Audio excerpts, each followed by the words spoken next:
Numbers 23. Balaam's first message.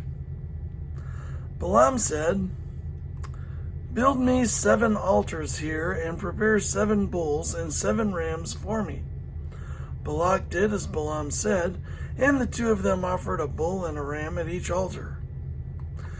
Then Balaam said to Balak, "Stay here beside your offering while I go aside. Perhaps the Lord will come to meet with me. Whatever he reveals to me, I will tell you." Then he went off to a barren height. God met with him, and Balaam said, "I have prepared 7 altars, and on each altar I have offered a bull and a ram." The Lord put a word in Balaam's mouth and said, "Go back to Balak and give him this word." So he went back to him and found him standing beside his offering with all the Moabite officials. Then Balaam spoke this message: "Balak brought me from Aram, the king of Moab, from the eastern mountains. 'Come,' he said, 'curse Jacob for me. Come, denounce Israel. How can I curse those whom God has not cursed?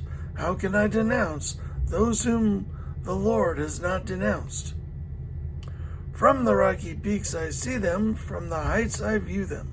I see a people who live apart and do not consider themselves one of the nations, who can count the dust of Jacob, or number even a fourth of Israel. Who can count the dust of Jacob, or number even a fourth of Israel? Let me die the death of the righteous, and may my final end be like theirs."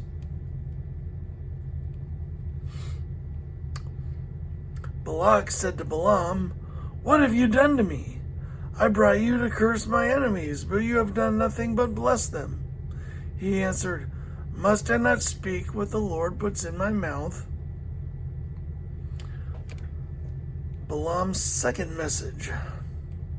Then Balak said to him, "Come with me to another place where you can see them. You will not see them all, but only the outskirts of their camp, and from there curse them for me."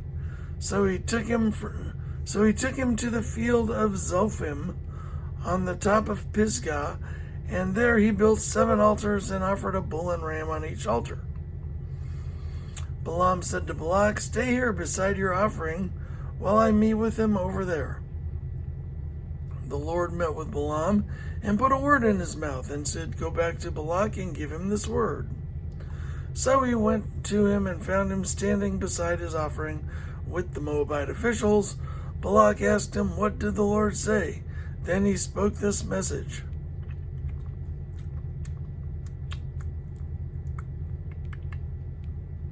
"Arise, Balak, and listen. Hear me, son of Zippor. God is not human, that he should lie, not being a human being, that he should change his mind. Does he speak and then not act? Does he promise and not fulfill? I have received a command to bless. He has blessed. I cannot change it. No misfortune is seen in Jacob, no misery observed in Israel. The Lord their God is with them. The shout of the king is among them. God brought them out of Egypt. They have the strength of a wild ox. There is no divination against Jacob, no evil omens against Israel. It will now be said of Jacob and of Israel, 'See what God has done. The people rise like a lioness. They rouse themselves like a lion that did not rest. They rouse themselves like a lion that does not rest till it devours its prey and drinks the blood of its victims.'" Drinking blood's sin.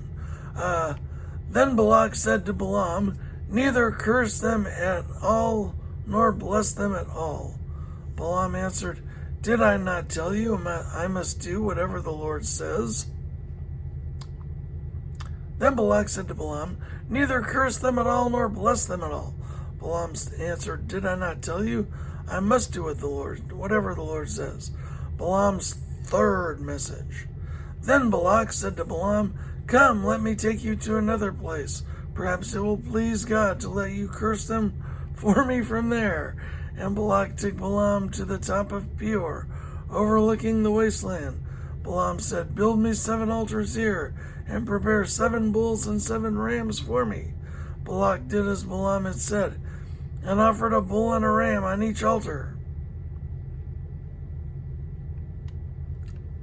Don't think that's going to go well.